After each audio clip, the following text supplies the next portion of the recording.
শহর থেকে স্ত্রীকে নিয়ে বাড়িতে এলাম।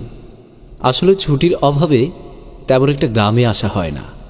আমার মা বাবা নেই, আছে কেবল ভাই আর ভাবি। তবে আমার ভাই আর ভাবি আমাকে কখনো বাবা মায়ের অভাব বুঝতে দেয়নি। আমার ভাই নিজেও ছেঁড়া কাপড় পরে থাকলেও আমাকে সবসময় সাধ্যের মধ্যে সেরাটাই দিতে চেষ্টা করেছে। আর ভাবি সম্পর্কে যাই বলা হবে সেটাও যথেষ্ট হবে না। আমার ভাবি তার চেয়েও বেশি ভালো। কথাই বলে, ভাই অতি রক্তের ধন, যদি বিনষ্ট হয় নারীর কারণ। তবে এটা মানতে হবে, সব নারীই সমান নয়। রাতে খাওয়া দাওয়ার পর আমি আর মৌরি ঘুমাতে গিয়ে দেখি জগ খালি, কোনো পানি নেই। তাই পানি নিতে গিয়ে শুনতে পেলাম ভাবি বলছে, তুমি কিন্তু খুব ভোরে বাজারে যাবে, বড় দেখে রুই মাছ আর ছোট মাছ নিয়ে আসবে। বাকি সব আছে। আর সিজামকে বলো না যেন ওদের জন্য নিয়ে আসা সব হাটবাজার আমার গহনা বিক্রির টাকায় কেনা। ছোট মানুষ, এসব শুনলে কষ্ট পাবে। আর মরি বা কী ভাববে বলো তো? আমাদের সন্তান বলতে তো ওই এক সিজান, আর তো কেউ নেই।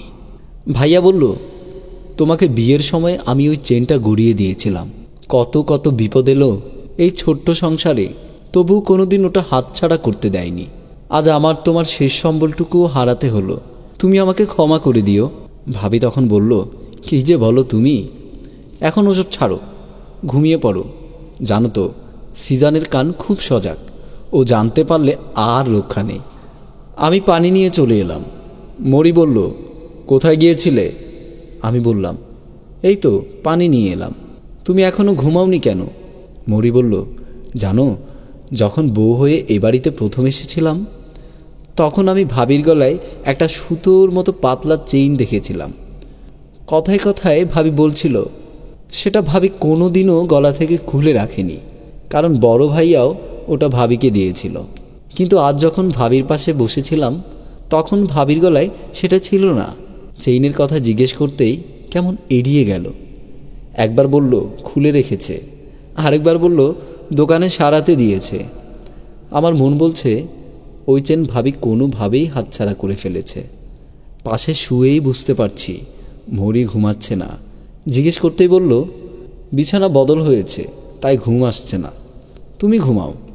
আমি শুয়ে শুয়ে ভাবছি, আমার ভাবি কেমন মহিলা, যেখানে দেবর মানে আপদ মনে করা হয় সেখানে সে নিজের গয়না খুলে দেয় দেবর আর তার বউকে এটা সেটা খাওয়ানোর জন্য। সকালে দেখলাম আবারও নাস্তার আয়োজন। ভাইয়া আর ভাবিকে ডেকে বললাম, কেন এমন করেছো তোমরা? এত আয়োজনের কোনো প্রয়োজন ছিল? খাবার দিয়ে নয়, বরং মানুষের মানবিকতা দিয়েই সবাইকে বিচার করতে হয়। মানুষ হিসাবে তোমরা অনেক উচ্চস্থানীয়। আমি বাড়ির ছেলে, বাড়িতেই আসি, তাই বলে এসব কেন? ভাবি হেসে বলল, কতদিন পর পর বাড়িতে আসো, শহরে কত কাজের চাপ।